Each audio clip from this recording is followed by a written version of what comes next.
financing for the girl child, $700 million is the size of the current project.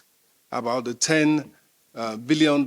I had said that in terms of the, earlier today, that in terms of the all-important liquidity in the foreign exchange market to get it to start functioning where demand and supply can at least equate around a relatively stable price, which is what investors, manufacturers, and indeed the general public require. And we've also traced incidents of banditry to the handiwork of illegal miners, especially foreign illegal miners.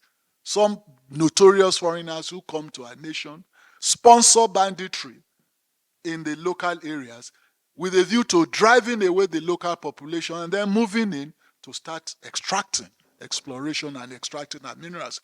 It's technology that is helping us to decipher all of this. So we are investing more heavily in injection of technology into our security architecture, and that's making a huge difference.